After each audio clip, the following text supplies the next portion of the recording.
பசவதத்துவ சன்மார்க்கம் நேயர்கள் அனைவருக்குமே வணக்கம். ஐயா சரணார்த்தியா. சரணார்த்திங்க தம்பி. எப்படி இருக்கீங்க? நல்லா இருக்கீங்க. ரொம்ப நாள் ஆச்சுங்க. அதாங்க, நீங்களும் வரல. கொஞ்சம் இதாயிருச்சு. சரிங்க. இப்போ எனக்கு ஒரு கேள்வியா, அது என்னோட ஒரு சின்ன எக்ஸ்பீரியன்ஸ்ல இருந்து நான் அதை ஆரம்பிக்கிறேன். சரி. இன்னும் ஒரு வாட்டி நான் கோயம்புத்தூர்ல இருக்கிறப்போ அண்ணா வீட்டுக்கு போக வேண்டியதாக இருந்துச்சு. இப்போ வந்து ஒரு டிராஃபிக், ஒரு மெயின் ஜங்ஷன்ல நின்றுட்டு இருந்தேன். வர ஒரு 20 மினிட்ஸ் லேட் ஆயிடுச்சு. இப்போ வந்து நான் அப்படியே நின்றுட்டு இருந்தேன். ஃபுல்லாக வண்டி வருது போகுது, வண்டி வருது, ஒரு நில்லாமல் ஓடிட்டே இருக்கு. ஒரு அவசரமாக ஓடிட்டே இருக்காங்க, எல்லாருமே எங்கேயோ போயிட்டே இருக்காங்க. எனக்கு அப்போ தான் அந்த ஒரு யோசனை வந்துச்சு. ஏன்னா நானுமே இது முன்னாடி அப்படி தான் இருந்திருக்கேன். அங்கே ஒரு 20 நிமிஷம் வெயிட் பண்ணுறப்ப தான் எல்லாருமே இப்படி ஓடிட்டே இருக்காங்க. எங்கே தான் ஓடுறாங்க, என்ன தான் பண்ணுறாங்க? உலகத்தில் இத்தனை பேர் இருக்காங்க, இந்த ஒரு ஓட்டத்துல எல்லாரும் இருக்காங்க, ஏன் இப்படி ஓடுறாங்க? அப்படி ஒரு கேள்வி வந்துச்சியா. ஏன் எல்லாருமே ஒரு ஓட்டத்திலே இருக்கும்? ஓட்டத்திலேயே இல்ல, எல்லோரும் ஓடுறது இல்ல, அவன் ஓட வைக்கிறான். எல்லோரும் ஓடுறது இல்ல, ஓட வைக்கிறான். அதாவது இப்போ இறைவன் என்ன பண்றான்னா, காலையில சூரிய உதயமாகுது இல்லையா? ஆமாங்க. சூரிய உதயம் நம்ம நீங்க பார்த்தது மனிதர்களுடைய ஓட்டத்தை. ஆமாங்க. ஆனா சூரிய உதயம் இந்த உலகத்திற்கு உதயமானதுமே அதிலிருந்து தூக்கத்திலிருந்து எழுற எல்லா உயிரினங்களும் அப்பத்திலிருந்து ஓடிடும். இறைவன் அமைத்த இந்த உலக தர்மம் அது. அப்பத்திலிருந்து ஓடிடும். நீங்க இன்னொன்னு கவனிச்சிருக்க மாட்டீங்க, எல்லாம் ஓடுறாங்க, ஆனா யாருமே சிரிச்சிருக்க மாட்டாங்க. ஐயோ, கண்டிப்பா கண்டிப்பா ஒரு ரொம்ப இறுக்கமாவே தான் இருக்காங்க. யாருமே ஒரு அப்படியே ஒரு விரைப்பா தான் போவாங்க. ஏன்னா எல்லோருக்குமே சிந்தனை வேறு மாதிரி இருக்கு.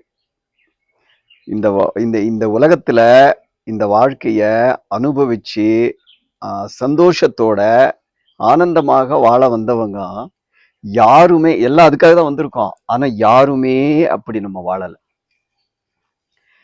கொஞ்சம் முன்னாடி காலத்துல கொஞ்சம் வாழ்ந்திருக்காங்க, நான் இல்லைன்னு சொல்லல. ஆனா பர்டிகுலரா இந்த காலகட்டத்துல யாருமே அப்படி வாழல. இப்ப நம்ம ஒரு சிறு குழந்தைய கூட அப்படி வாழ வைக்கிறது இல்லை. ஏன்னா நம்ம ஒரு பாதை அமைச்சுக்கிறோம், அதுல இருந்து இந்த பக்கம் டீவியேட் ஆகக்கூடாது. குழந்தைன்னா 3 வயசு, அது அந்த 3 வயசு வரைக்கும் ஏதோ, அது கூட இப்ப எல்லாம் என்ன பண்ணிட்டாங்கன்னா, அந்த தொடக்கத்துல 1 வயசு 2 வயசுலயே ஆல்பபெட்ஸ் A Bன்னு சொல்ல ஆரம்பிச்சுட்டாங்க. வீட்லயே சொல்லி கொடுக்க ஆரம்பிச்சுட்டாங்க. அது டேலண்ட் அப்படின்றோம். ஆனா அந்த குழந்தை இந்த உலகத்தை அறியறதுக்கு முன்னாடி நம்ம பல விஷயத்த அவங்களுக்கு திணிக்கிறோம். அதனால இன்னைக்கு நம்ம பார்க்கலாம், பொதுவாக ஒரு 15 வயது மேலதான், 12 13 அந்த ஏஜ்ல தான் பெண் பிள்ளைகள் பூப்படைவாங்க. இப்பெல்லாம் பார்த்தீங்கன்னா 8 வயசு 10 வயசுல ஆகுறாங்க. இதுக்கெல்லாம் காரணம் என்னன்னா, நம்ம மைண்டுக்கு எதை எப்ப கொடுக்கணுமோ அப்படி பக்குவமாக கொடுக்க தெரியல. நம்ம அதை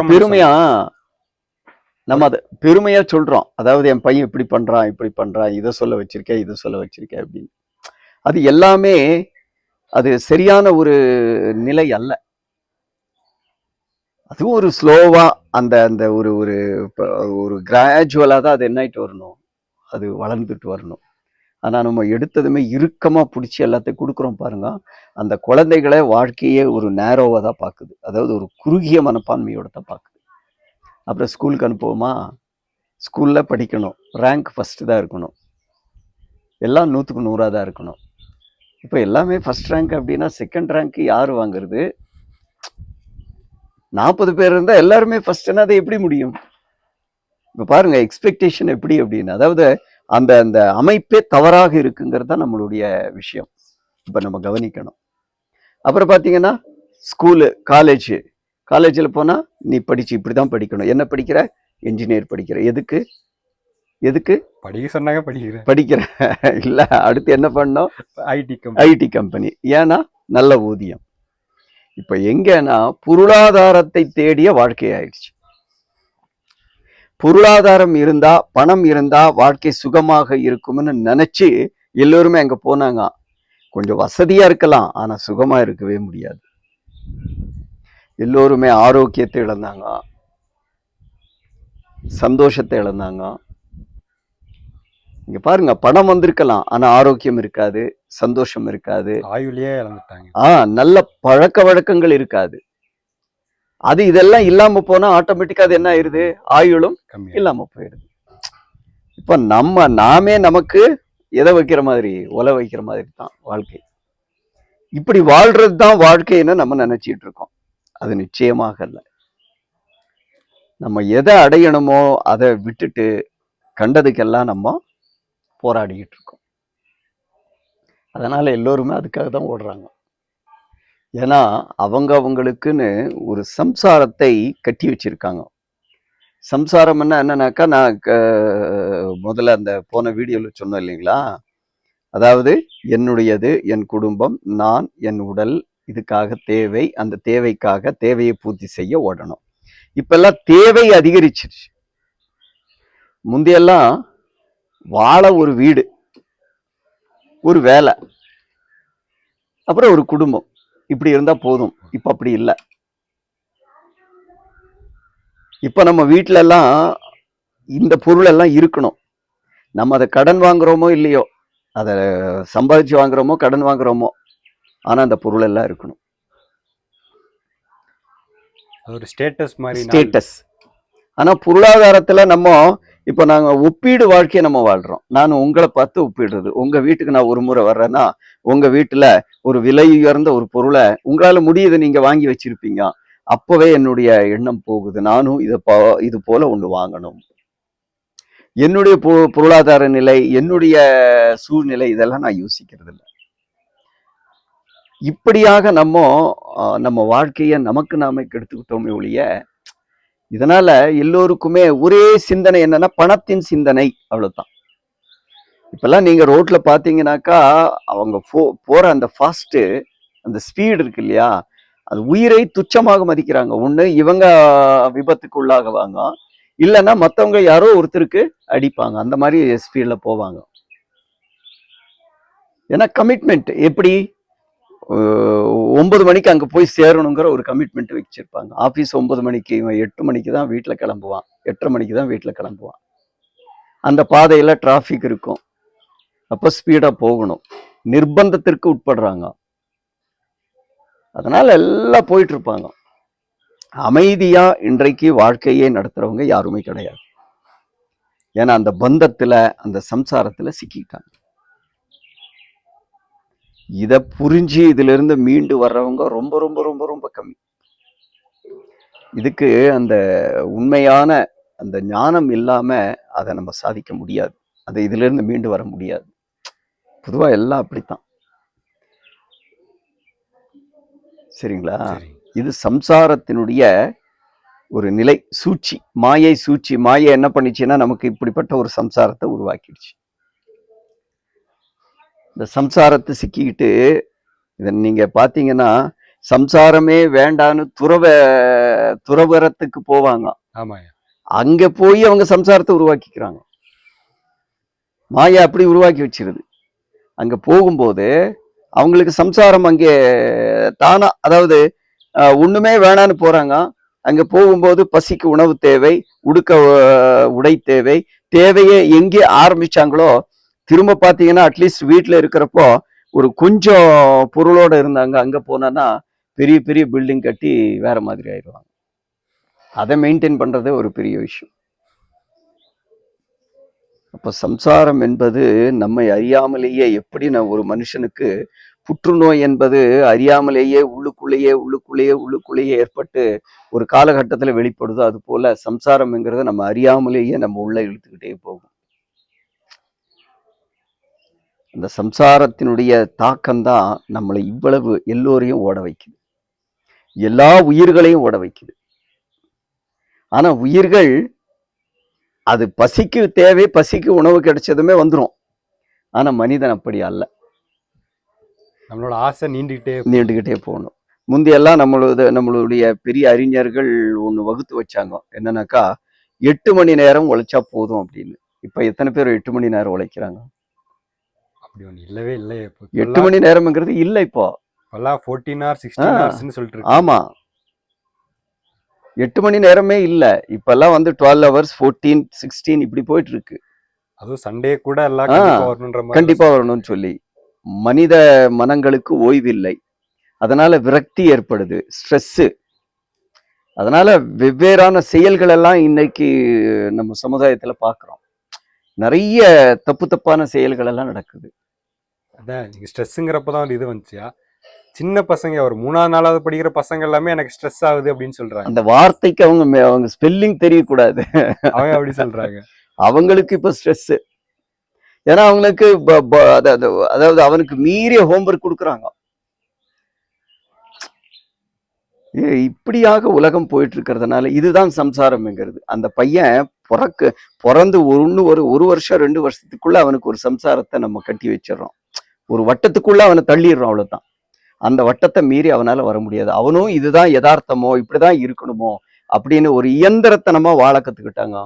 இப்போ அதனால என்ன ஆயிடுச்சுனாக்கா, இப்போ பரஸ்பரமான ஒரு அன்பு இல்லை, ஒரு மரியாதை இல்லை. கண்டிப்பா மரியாதை இல்லவே இல்லை, அன்பு இல்லை, மதிப்பு, அதாவது பெரியோர்களை மதிக்கணுங்கிறது இல்லவே இல்லை. இந்த உலக நடைமுறையே எப்படி இருக்குனாக்கா, இறைவன் இதுக்குதான் உலகத்தை படைச்சானான்னு நம்ம நினைக்கிற மாதிரி இந்த உலக நடவடிக்கை இன்னைக்கு இருந்துகிட்டு இருக்கு. ஆனா உண்மையிலேயுமே மனித ஜீவி அப்படி அல்ல. மனித ஜீவி அப்படி அல்ல. இன்னைக்கு இருண்டு கிடக்குது அப்படின்னாக்கா அது இந்த சூழ்ச்சியால தான். இந்த சூழ்ச்சியால், சம்சாரத்தினுடைய சூழ்ச்சி தான். ஆனா மனிதன் அப்படி அல்ல. மனித ஜீவி என்பவன் அவன் ஆத்மஸ்வரூபன். ஆத்மா என்பது இறைவனினுடைய ஒரு பிரதிபலிப்பு தான். அது அந்த இறைவனுடைய பரிபூர்ண சுத்த சக்தி தான் ஆத்மா. அது எப்போதுமே பூரண வெளிச்சமாக இருக்கும். அதுக்கு இருள் என்பதே கிடையாது. அப்படிப்பட்ட பூரண வெளிச்சம் கொண்ட அந்த ஆத்மா இன்னைக்கு இந்த உடல் தரித்து மனித ரூபமேந்தி இந்த சம்சாரத்துல சிக்கி மாயையில சிக்கிக்கிட்டு அல்லல் படுது. இறை சொரூபமாகவே மனிதன் இருக்கின்றான் என்கிறது அவனுக்கு தெரியல. மனிதனும் தெய்வமாகலான்னு பெரியவங்க சொல்லியிருக்காங்க. மனிதன் தெய்வமாகலாம், அவன் சாமியே ஆகலாம். அவன் அவ்வளவு ஒரு சிறப்பு அவனுக்கு, மனிதனுக்கு உண்டு. அதையெல்லாம் மறந்துட்டாங்க. மனம் போன போக்கில போறான். மனசு என்ன சொல்லுதோ அதை நிறைவேற்றணும். தன் ஆசைக்கு அளவே இல்லை. கடலை வந்து அளந்துடலாம், மனிதனின் ஆசை அளக்க முடியல. எல்லாமே வேணுங்கிறான். இந்த ஓட்டம் தான் அது எங்க ஸ்டாப் ஆகுதுன்னா, அவனுடைய மூச்சு நிற்கும் போதுதான் ஸ்டாப் ஆகுது. அப்பதான் தெரியும். எப்போ எல்லோருமே சாவு படுக்கையில படுக்கிறாங்க பாருங்க, அப்பதான் சில ஞானங்கள் உதயமாகுமா. அது நமக்கு தெரியல, ஆனா சொல்லுவாங்க பெரியவர்கள். சரிங்க. மரணப்படுக்கையில தான் சில உண்மை ஞானங்கள், ஐயோ நான் இப்படியெல்லாம் தப்பு பண்ணிட்டேனே அப்படிங்கிற மாதிரி சில ஞானங்கள் உதயமாகும்.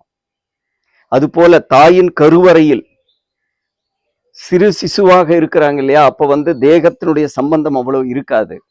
அங்க உள்ள இருக்கிற ஆத்ம ஞானம் அங்கே ரொம்ப பூரண, அதாவது ரொம்ப பிரகாசமா இருக்கிறதுனால அப்போ அந்த ஆத்மனுக்கு அந்த அந்த ஞானம் வருமா. என்னடா, நான் ஒரு ஆத்மஸ்வரூபமாக இருந்து இப்படி ஒரு கருவறையில சிக்கி நான் வாழணுமா? இனி இந்த மனித பிறப்பே வேண்டாம், இந்த பிறப்பு இறப்புங்கிற சக்கரத்திலிருந்து நான் மீண்டு வந்துடணும். நான் வந்து உண்மையான ஞான பாதையை பிடிச்சு பக்தி செஞ்சு இறைவனை அடைஞ்சு இந்த பவத்திலிருந்து நான் முக்தி அடைஞ்சிடணும் அப்படின்னு சொல்லி ஒவ்வொரு ஆத்மாவும் சிந்திக்குமா. ஆனா அந்த ஆத்மா அந்த தேகம் ஏந்தி பிறக்கும் போது எப்படி பிறக்கும் தெரியுங்களா? இப்படி பிறக்கும், தலைகீழா. தலைதான் வெளியே தலைகீழா வேணும். எப்ப தலைகீழா ஆச்சோ அவ உள்ள வந்த ஞானமும் தலைகீழாயிரும். எல்லாம் மறந்துடுவாங்க. வெளியில வந்ததுமே அதுக்கு பசி ஆரம்பிச்சிருது. ஏன்னா தேகம் வந்துருச்சு. அது வரைக்கும் தாயினுடைய அந்த தொப்புள் குடியில உணவு போகும், அதுக்கு அந்த பசி உணர்வு அவளுக்கு தெரியல.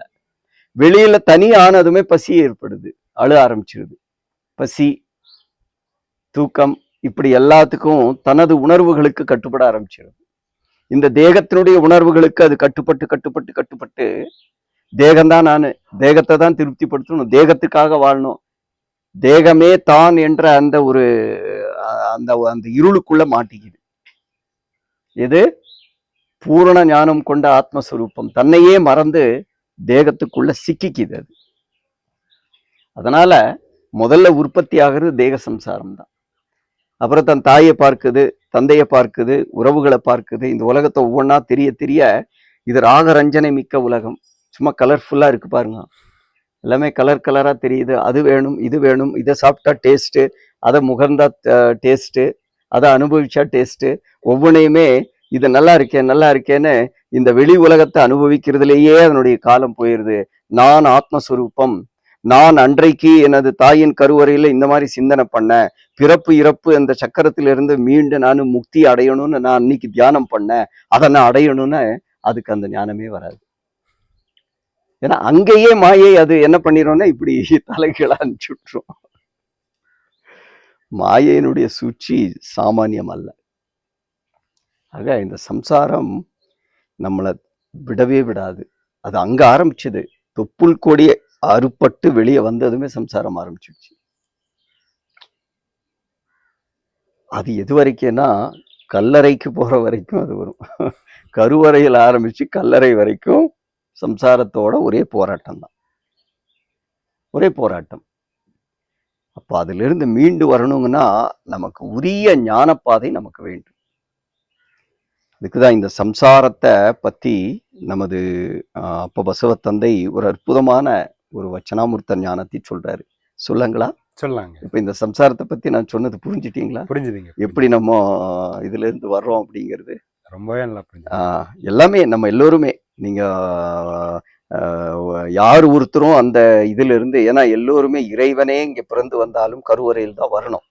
ஆனா பெரிய பெரிய ஞானிகள் என்னன்னாக்கா அதை ஒண்ணு தெரிஞ்சுக்குங்க, அவங்க எப்படின்னாக்கா அந்த உள்ளுக்குள்ள அந்த ஆத்ம ஞானம் உருவாகுது இல்லையா, இனி இந்த முக்தி வேணும், இனி இந்த காயம் வேணாம், இந்த உடல் ஏந்தி இந்த பிறப்பு இறப்பு சக்கரத்துல அல்லல் பட்டு இது வேண்டான்னு அவங்க நினைக்கிறாங்க இல்லையா, அது மாதிரியே அவங்க வாழ்வாங்க. அப்படி வர்றவங்க தான் பெரிய அந்த பெரிய சிவஞானிகள். நம்ம எல்லாம் அப்படியே புரண்டுருவோம், இப்படி ஆயிரும். அங்கே ஞானம் இருந்தது, அப்புறம் அஞ்ஞானம். அப்புறம் அந்த ஞானம் எங்க வரும்னா மருண படக்கையில இன்னும் கொஞ்ச நேரத்துல போக போகுதுங்கிறப்பதான் அந்த ஞானம் வரும். பிரயோஜனம் இல்லாம வரும். சாகர நேரத்துல சங்கரான்னு சொல்லுவாங்க. அது ஒண்ணும் பிரயோஜனம் இல்லை இல்லையா? எல்லாத்தையும் கெடுத்து எல்லாத்தையும் நம்ம உருப்படாம செஞ்சுக்கிட்டு அப்புறம் ஞானம் வந்துட்டு என்ன பிரயோஜனம்? இருக்கும்போதே நம்ம ஞான பாதையை தேடணும். ஏன்னா இந்த சம்சாரம் எவ்வளவு ஒரு மோசமான ஒன்று அப்படிங்கிறத தந்தை இந்த வச்சனத்தில் சொல்றாரு பாருங்க. சம்சாரம் ஒரு கிரகணம். கிரகணம் பார்த்திருக்கீங்களா? சூரிய கிரகணம், சந்திர கிரகணம். அது என்ன, எப்படி வருது? சூரிய கிரகணம், சந்திர கிரகணம். சந்திர கிரகணம் இப்ப பார்த்திருப்பீங்க, அது எப்படி வருது சொல்லுங்க. அது அந்த ராகுங்கிறது அதை இது அதுக்கு சயின்ஸு வேற மாதிரி காரணம் இருக்கு. அந்த ராகுங்கிற அந்த பாம்பு அந்த சந்திரனை முழுமையாக முழுங்குது அப்படிங்கிறது சொல்றாங்க, சரிங்களா? இப்ப அது ஒரு எடுத்துக்காட்டா வைக்கிறாரு. அது சயின்ஸ் ஆக்சுவலா இந்த கிரகணம்ங்கிறது வேற மாதிரி வருது அப்படின்னு சொல்றாங்க. இருக்கட்டும், நம்ம அதை பத்தி நம்ம பேச போகல. சம்சாரமே இப்படி ஒரு கிரகணம் போல அப்படின்றாரு. என்ன சொல்றாரு? சந்திரன் போன்ற கலை கிட்டியது எனக்கு.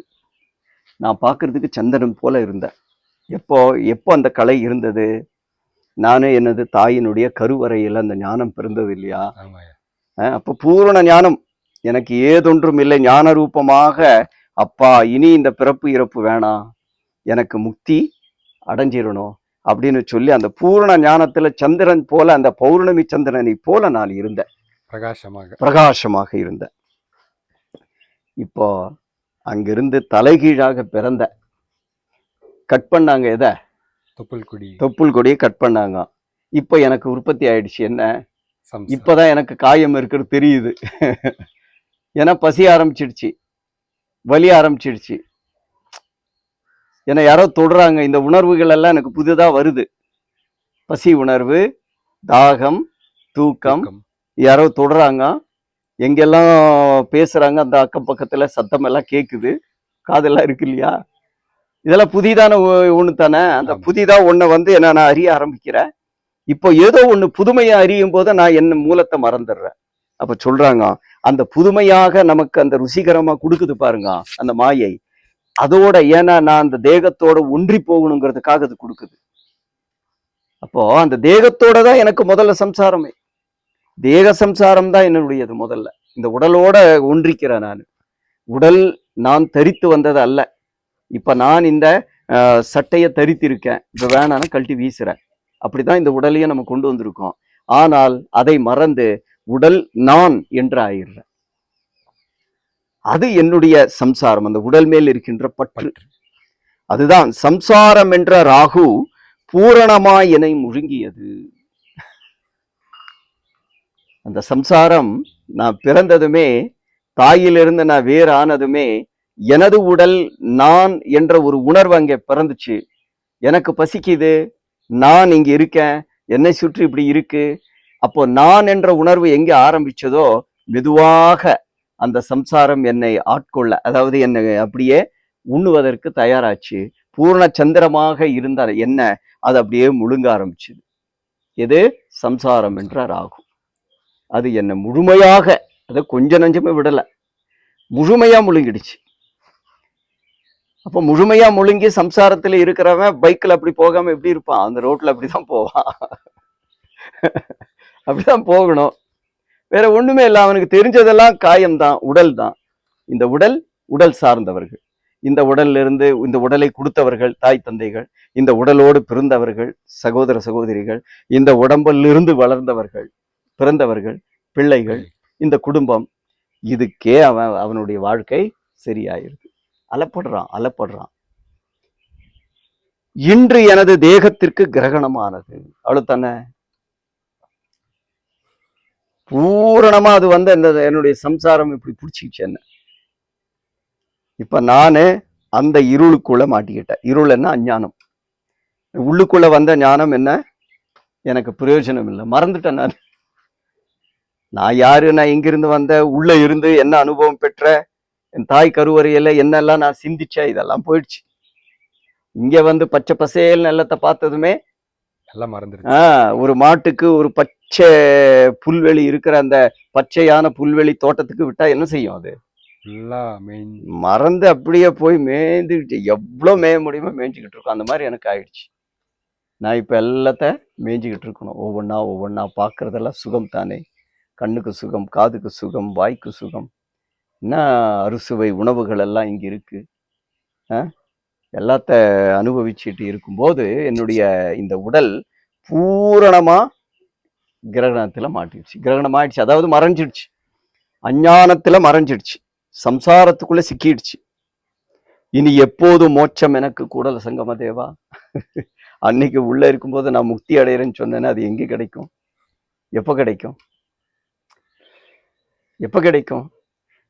முடிஞ்ச அளவுக்கு இந்த ஒரு எச்சரிக்கை வந்தாலே, ஐயோ எனக்கு முக்தி வேணும், இது ஒரு கஷ்டமானது, சம்சாரத்துலதான் நான் இவ்வளவு கஷ்டப்பட்டுக்கிட்டு இருக்கேன், என்னுடைய மூலஸ்வரூபம் அதாவது என்னுடைய இறைவனுக்கு நான் தூரமாயிட்டு இருக்கேன், ஒரு இறை பக்தி செய்ய முடியல, இறைவனை நினைக்க முடியல, இந்த உணர்வு கூட எனக்கு பிறக்கல அப்படின்னா நினைச்சு பாருங்க. அவ்வளவு மறதியில போயிட்டு இருக்கேன் நான். அப்ப சொல்றாங்க, இனி எப்பதான் மோட்சம் எனக்கு, இதுல இருந்து எப்பதான் விடுபடணும்? பிறந்த அடுத்த வினாடியிலிருந்து சாகிற அந்த வினாடி வரைக்குமே சம்சாரம் தான் இருக்குன்னா, இனி எப்படிதான் நான் அதுல இருந்து விலகி நான் என்னுடைய உண்மை நிலையை நான் அறியணும்? இதுக்கு என்னதான் வழி? இறைவா நீதான் வழி, இது வேற வழியே இல்லை. நம்மளால ஒண்ணும் முடியாது.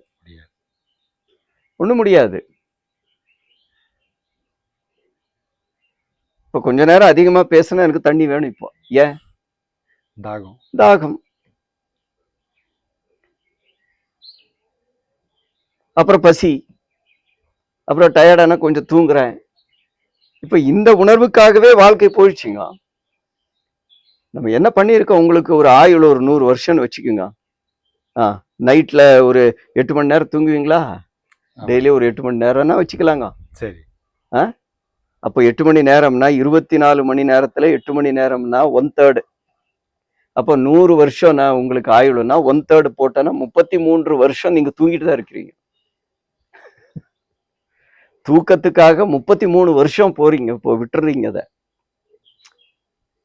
அதுக்குன்னு தூக்கத்தை வெல்லணுங்கிறதல்ல, நம்மளை அப்படிதான் வச்சிட்டு இருக்கு இந்த உலகம், இந்த சம்சாரம், மாயை. யதார்த்தத்தை விட்டுட்டோம். நம்ம யதார்த்தம்ங்கிறது என்னன்னா எல்லோரையும் போல வாழ்வது.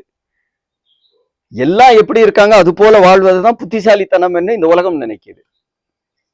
எல்லாம் ஹைவேஸ்ல போறாங்க, நானும் ஹைவேஸ்ல போகணும், அதுதான் என்னுடைய இலக்கு. எல்லாம் ஓடுறாங்க, நானும் ஒண்ணுதான். அப்புறம் நான் எதுக்கு ஆப்போசிட்ட போகணும்? நான் எதுக்கு ஓடாம இருக்கணும்? எனக்கு அது தேவையா இல்லையாங்கிற ஒரு சிந்தனையே இல்லை. இன்னொரு பயம் என்னன்னா எல்லோருமே ஓடுறாங்க, அவங்க ஏதோ ஒண்ணு செய்ய போறாங்க போல, அதை நான் செய்யாம விட்டுருவேனோ, நான் ஏதோ ஒன்ன இழந்துருவேனோ, அந்த பயம் வந்துருது நமக்கு. எல்லோரும் போல நானும் போய் இருக்கணும்ப்பா, இல்லைன்னா ஐயோ ஏதாச்சும் பிரச்சனை வந்துடும். ஏன்னா சிந்தனை ஆற்றல் இல்லை. நமக்குள்ள ஒரு ஞானம் இருக்கு, ஒரு அறிவு இருக்கு, அதையெல்லாம் நமக்கு இல்லை. 5 அறிவு மிருகங்கள் என்ன செய்யுதோ அதை தான் 6 அறிவு மனிதனும் செய்துகிட்டு இருக்கான். நம்ம செஞ்சுக்கிட்டு இருக்கோம், அதை தான் செய்யறோம். அது உண்ணுது, நம்ம உண்றோம். உறங்குது, உறங்குறோம். அது உடுக்கலான்னா நம்ம உடுக்கிறோம். அது ஒன்றும் வித்தியாசம் இருக்கு. அதுக்கு ஒரு குகை வேணும் அல்லது ஒரு கூடு வேணும், நமக்கு ஒரு வீடு வேணும். என்ன செய்யறோம்? அதுவும் சேகரிக்குது. அணில் எவ்வளவு சேகரிக்க தெரியுங்களா? எறும்பு எவ்வளவு சேகரிக்க தெரியுங்களா? அப்போ எறும்பு போல நம்மளும் சேகரிச்சு வச்சுக்கிறோம், அவ்வளவுதான். நம்ம சாப்பிடுறோமோ இல்லையோ, அளவுக்கு அதிகமாக சேகரிக்க தப்பல்ல. என் தேவைக்கு நான் சேகரிப்பது ரைட்டு. எனக்கு நான் இப்ப வாழ்ற வாழ்க்கையில என் கூட இருக்கிறவங்களுக்கு இந்த அளவுக்கு இருந்தா போதும்னு கூட இருக்கலாம். ஆனா அப்படி இல்லை, நான் தலைமுறைக்கு சேர்த்து வைக்கிறேன். எவ்வளவு வந்தாலும் நான் போதுங்கிறது சொன்னதே கிடையாது. அப்பா அது போதும், இனி இறைவனை நினைக்கலாம், இறை பூஜை செய்யலாம், ஏதோ ஒரு சேவை செய்யலாம், நல்லது செய்யலாம், இப்படி நான் நினைச்சதே கிடையாது. ஏன்னா அந்த மோகம், மண் பெண் பொன் மேல இருக்கிற மோகம், அதை காட்டியே மாயை நம்மளை ஏமாத்துது. அது மேல இருக்கிற பற்றே சம்சாரம். அதனால நமக்கு மறதி உண்டாயிடுச்சு. நம்ம நல்லதை பத்தி பேசுறதும் இல்லை, சிந்தனை செய்யறதும் இல்லை, கேட்கறதும் இல்லை, நல்லவர்கள் இருக்கிற இடத்துக்கு போய் உட்கார்றதும் இல்லை. என்னதான் சொல்றாங்க அதை கேட்கலாமே அப்படின்னு. இன்னொன்னு என்னன்னா, பேசுற அளவிற்கு நம்ம செயல்பாட்டிலையும் நம்ம செய்யறது இல்லை, அதுலயும் நம்ம தோத்து போகிறோம். ஒண்ணு வேணா ஒரு கோயில் குளம் போகலாம், ஒரு நல்ல சொற்பொழிவு நடத்துற இடத்துல போய் உட்காரலாம், நல்ல புத்தகங்கள் இருக்கு, ஒரு நூலகம் போய் அந்த புத்தகத்தை எடுத்து படிக்கலாம். இப்படி செய்யறவங்க ரொம்ப குறைவு, ரொம்ப குறைவு. இன்றைக்கு நூலகம் எல்லாம் மூடுற அளவுக்கு வந்துருச்சு. ஒரு காலத்துல நூலகத்துல இடம் இல்லாம இருந்தாங்க, ஆனா இன்னைக்கு மூடுற அளவுக்கு எல்லாம் வந்திருக்கு. காரணம் என்ன? படிக்கிறவங்க கம்மி, நல்லதை படிக்கிறவங்க அதுவும் அதை விட கம்மி. இப்படியெல்லாம் இருக்கிறதுனால இந்த சம்சாரம் நம்மளை இப்படியாக நம்மளை பற்றோட வச்சு, இப்போ உடை எதுக்காக போடுறோன்னு சொல்லுங்க? நம்ம இந்த உடலை கவர் பண்றோம். சரி, உடலை கவர் பண்ணோம். அந்த உடையில நல்ல காஸ்ட்லியும், அதாவது நல்ல விலை உயர்ந்தது, விலை குறைந்ததுங்கிற அந்த பாரபட்சம் எதுக்கு? விலை உயர்ந்ததுதான் நம்ம உடலை அந்த இதை மறைக்குமா? விலை கம்மியா கொடுத்தா உடலை மறைக்காதா? உடலை மறைப்பதற்கு என்று போடுகின்ற உடையில நம்ம இப்ப என்ன வந்துட்டோம்? ஸ்டேட்டஸ் ஒன்று வச்சுட்டோம். நான் அப்படின்னா இந்த இப்படி ஒரு அந்த ரகத்துல தான் நான் போடணும். இதுதான் நமக்கு நாமே உருவாக்கிட்டது. இறைவன் ஒண்ணு இதை உருவாக்கி வைக்கல, நமக்கு நாமே உருவாக்கிட்டோம். ஏன்னா நமக்கு முன்னாடி இருக்கிறவ எதை செய்யறானோ அதையே நம்ம செய்ய ஆரம்பிக்கிறோம், அதை நியாயப்படுத்துறோம் நம்ம. இது என்ன ஆகுதுன்னா, நான் இப்போ அந்த உடைய அணிஞ்சு பழக்கிட்டேன்னு வச்சுக்கலாங்க. நாளைக்கு எனக்கு என்னுடைய பொருளாதாரமே அதை வாங்க முடியலைன்னா நான் கீழே வர்றதுக்கு தயங்குவேன். நான் மனசு ஒத்துக்காது. மனசு ஒத்துக்காது. அதுக்காக நான் கடன் வாங்குவேன். என் வாழ்க்கையை நானே அழிச்சுக்கிறேன். இருக்கிறத வச்சு திருப்தியா வாழுகின்ற மனப்பான்மை நமக்கு வரவே வராது. அதாவது வர்ற வரைக்கும் நம்ம இந்த வாழ்க்கைய அனுபவிக்கவே முடியாது. சுகமா அனுபவிக்க முடியாது. சந்தோஷத்தை நம்ம அனுபவிக்கவே முடியாது. சம்சாரம் நம்மள கொண்டு போட்டுரும். நிறைய விஷயங்களை நுணுக்கத்தை நம்ம அறிஞ்சுக்கணும். நான் எனக்காக வாழ்கின்ற அந்த நிலை இன்றைக்கு மாறிடுச்சு. நான் பிறருக்காக வாழ்கின்ற நிலை உருவாயிடுச்சு. நிச்சயமா நிச்சயமா. நீங்க உங்களுக்காக இன்ஜினியர் படிச்சீங்களா? யாருக்காக? எனக்காக. அப்படிங்களா? ஓ, பரவாயில்ல. உங்களுக்காக படிச்சிருந்தா ஓகே. ஆனா யாருமே அவங்களுக்காக படிக்கலைங்க. அம்மா அப்பாவுடைய ப்ரெஷர். அம்மா அப்பா பக்கத்து வீட்டு பையன் அதை படிச்சிருக்கா, அதனால நீ படியும்பாங்க. இப்படி ஒரு காலம் வந்துடுச்சு பாருங்க. விரும்பிய பாடத்தை, விரும்பிய தொழிலை, விரும்பிய உத்தியோகத்தை மனதார எடுத்து செய்யக்கூடிய சூழ்நிலை எல்லாம் இன்னைக்கு மாறிடுச்சு. ஒன்றே ஒன்று, பொருளாதாரம் சார்ந்த வாழ்க்கை. அங்கே இறைவன் அருள் எங்கே கிடைக்கும்? இறைவன் அருள் பொருள் ரெண்டுமே ஆப்போசிட்டுங்க. அருள் இருக்கிற இடத்துல பொருள் வராது. பொருள் இருக்கிற இடத்துல அருள் வராது. சரியா? அப்போ ஏதோ ஒன்றை இழந்துதான் ஆகணும்.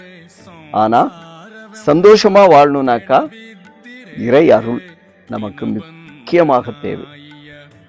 அந்த இறை அருளை பெற்று உயர்ந்த ஞானத்தை அறிந்து ஞானத்தை சொல்லுகின்ற ஞானிகளிடம் போய் நம்மளுடைய சம்பந்தத்தை ஏற்படுத்தி நம்மளுடைய வாழ்க்கைய ஒரு அர்த்தமுள்ள வாழ்க்கையா மாத்திக்கணும். வாழுங்க, அப்படியாக வாழுங்க. உங்களுடைய வாழ்க்கையில நிறைவாக நீங்க வாழுங்க. கண்டிப்பா. நன்றியா. சம்சாரம்னா என்ன, அதில் சிக்கி எப்படியெல்லாம் இப்போ நம்ம கஷ்டப்பட்டுட்டு இருக்கோம் அப்படிங்கிறத ரொம்ப தெளிவாக சொன்னீங்க. ரொம்ப ரொம்ப நன்றிங்க. சரணாத்.